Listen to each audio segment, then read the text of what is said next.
नमस्कार दोस्तों। आज हम शुरू कर रहे हैं कक्षा 6 की सामाजिक विज्ञान का अध्याय 10, जिसका नाम है आधारभूत लोकतंत्र भाग 1, जिसमें हमें शासन के बारे में बताया गया। तो चलिए शुरू करते हैं। आज का हमारा पहला प्रश्न है, शासन का सरल अर्थ क्या है? तो शासन का सरल अर्थ है सामूहिक जीवन को व्यवस्थित करने की प्रक्रिया। शासन का अर्थ है वे नियम और निर्णय जिनके द्वारा किसी समाज या देश को चलाया जाता है। यह सुनिश्चित करता है कि सभी लोग शांति और व्यवस्था के साथ रह सकें। नेक्स्ट प्रश्न है, हमें सरकार की आवश्यकता क्यों होती है? तो हमें सरकार की आवश्यकता सुरक्षा, नियम बनाने और सार्वजनिक सेवाओं के लिए होती है।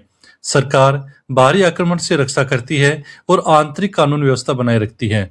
वह सड़कें, स्कूल और अस्पताल जैसी जन सुविधाएं प्रदान करती है। नेक्स्ट प्रश्न है, सरकार के 3 प्रमुख अंग कौन से हैं? तो सरकार के प्रमुख 3 अंग हैं विधायिका, कार्यपालिका और न्यायपालिका। विधायिका कानून बनाने का कार्य करती है, कार्यपालिका कानूनों को लागू करने और शासन चलाने का कार्य करती है, जबकि न्यायपालिका कानूनों की व्याख्या करती है और न्याय सुनिश्चित करती है। नेक्स्ट प्रश्न है, भारत में सरकार के कितने स्तर हैं? तो भारत में सरकार के 3 स्तर हैं। पहला राष्ट्रीय स्तर, इसे संघीय या केंद्र सरकार कहा जाता है। दूसरा राज्य स्तर, प्रत्येक राज्य की अपनी सरकार होती है। और तीसरा स्थानीय स्तर, जिसमें गांव में ग्राम पंचायत और शहर में नगर पालिका की सरकारें होती हैं। नेक्स्ट प्रश्न है, संघ सूची, राज्य सूची और समवर्ती सूची क्या है? तो संघ सूची, राज्य सूची और समवर्ती सूची शक्तियों का विभाजन है। यह तय करता है कि किन विषयों पर केंद्र कानून बनाएगा, किन विषयों पर राज्य सरकार कानून बनाएगी और किन विषयों पर दोनों मिलकर के कानून बनाएंगे। अगला प्रश्न है, संविधान क्या है? तो संविधान देश का सर्वोच्च कानून है। यह सरकार की शक्तियों और नागरिकों के अधिकारों की रूपरेखा तय करता है। भारत का संविधान दुनिया का सबसे बड़ा लिखित संविधान है। नेक्स्ट प्रश्न है, कानून का शासन क्या है? तो कानून के सामने सब समान होना ही कानून का शासन है। कोई भी व्यक्ति, चाहे वह कितना भी शक्तिशाली क्यों न हो, कानून से ऊपर नहीं हो सकता।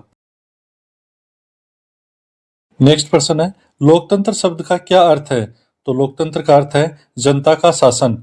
यह ग्रीक शब्द डेमोस यानी जनता और क्रेटोस यानी शक्ति से बना है। इसका अर्थ है ऐसी व्यवस्था जहां निर्णय लेने की शक्ति जनता के हाथ में होती है, लोकतंत्र कहलाता है। नेक्स्ट प्रश्न है, प्रत्यक्ष लोकतंत्र और प्रतिनिधि लोकतंत्र में क्या अंतर है? तो निर्णयों में जनता की भागीदारी के तरीके के आधार पर प्रत्यक्ष लोकतंत्र और प्रतिनिधि लोकतंत्र में अंतर किया जाता है। प्रत्यक्ष लोकतंत्र जहां लोग स्वयं मिलकर सीधे निर्णय लेते हैं, जैसे प्राचीन यूनान या कुछ ग्राम सभाएं। प्रतिनिधि लोकतंत्र जहां लोग अपने प्रतिनिधियों को चुनते हैं जो उनकी ओर से निर्णय लेते हैं, जैसे वर्तमान में भारत में। नेक्स्ट प्रश्न है, भारत में सार्वभौमिक वयस्क मताधिकार का क्या अर्थ है? तो सार्वभौमिक वयस्क मताधिकार का मतलब होता है सभी वयस्कों को वोट देने का समान अधिकार। 18 वर्ष या उससे अधिक आयु के प्रत्येक नागरिक को वोट देने का अधिकार है, चाहे उसकी जाति, धर्म, लिंग कुछ भी हो। नेक्स्ट प्रश्न है, विधायिका का मुख्य कार्य क्या है और इसके निचले सदन को क्या कहते हैं? तो विधायिका का मुख्य कार्य है कानून बनाना। इसके निचले सदन को लोकसभा कहा जाता है। संसद भारत की राष्ट्रीय विधायिका है, जहां देश की समस्याओं पर बहस होती है। लोकसभा के सदस्य सीधे जनता द्वारा चुने जाते हैं। नेक्स्ट प्रश्न है, कार्यपालिका का नेतृत्व कौन करता है? तो कार्यपालिका का नेतृत्व राष्ट्रपति और मंत्रिपरिषद के साथ में प्रधानमंत्री करते हैं। कार्यपालिका कानूनों को लागू करने का कार्य करती है। नौकरशाही यानी कि सरकारी अधिकारी भी इसका हिस्सा होते हैं, जो जमीनी स्तर पर काम करते हैं। नेक्स्ट प्रश्न है, न्यायपालिका की स्वतंत्रता क्यों महत्वपूर्ण है? तो न्यायपालिका की स्वतंत्रता निष्पक्ष न्याय के लिए महत्वपूर्ण है। अदालतें बिना किसी राजनीतिक दबाव के यह जांचती हैं कि सरकार और नागरिक कानूनों का पालन कर रहे हैं या नहीं। अगला प्रश्न है, राज्य सरकार और स्थानीय स्वशासन के क्या प्रमुख कार्य हैं? तो राज्य सरकार और स्थानीय स्वशासन के प्रमुख कार्य हैं क्षेत्रीय विकास और जमीनी समस्याओं का त्वरित समाधान। कृषि, स्वास्थ्य और शिक्षा राज्य सरकार के अधिकार क्षेत्र में आते हैं। स्थानीय लोग अपनी जरूरतों को बेहतर समझते हैं और खुद निर्णय ले सकते हैं। धर्म और शासन के संबंध में महाभारत का क्या संदेश है? तो धर्म और शासन के संबंध में महाभारत का संदेश है, शासक को धर्म का रक्षक होना चाहिए। राजानाम धर्म गोप्तारम धर्मो रक्षति रक्षित है। इसका अर्थ है, जो धर्म की रक्षा करता है, धर्म उसकी रक्षा करता है। नेक्स्ट प्रश्न है, लोकतंत्र में जवाबदेही और विपक्ष की क्या भूमिका है? तो लोकतंत्र में जवाबदेही और विपक्ष की भूमिका है सरकार को उत्तरदायी बनाना और उनकी कमियों को उजागर करना। यदि चुनी हुई सरकार ठीक से काम नहीं करती तो जनता अगले चुनाव में उसे बदल सकती है। विपक्ष यह सुनिश्चित करता है कि सत्ताधारी दल निरंकुश न हो जाए।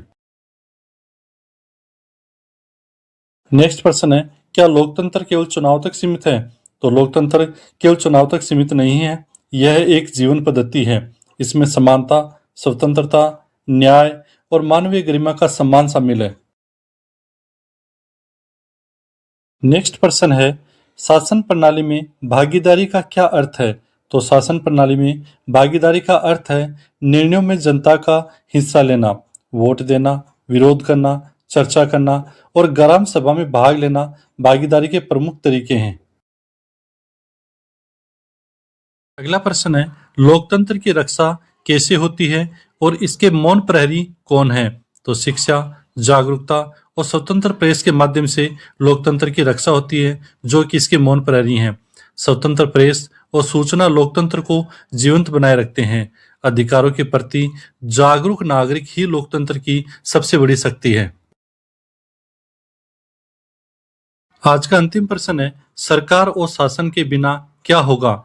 तो सरकार और शासन के बिना अराजकता फैलेगी। बिना नियमों और संस्थाओं के समाज में जिसकी लाठी उसकी भैंस वाली स्थिति पैदा हो जाएगी। इसलिए सुशासन और मजबूत लोकतंत्र अनिवार्य है। तो दोस्तों, ये था कक्षा 6 की सामाजिक विज्ञान का अध्याय 10। आपको कैसा लगा कमेंट में जरूर बताएं। वीडियो को लाइक करें और शेयर करें। अगर आप कंपटीशन की तैयारी कर रहे हैं और एनसीईआरटी को प्रश्न उत्तर रूप में समझना चाहते हैं तो हमारे चैनल को जरूर सब्सक्राइब करें। धन्यवाद।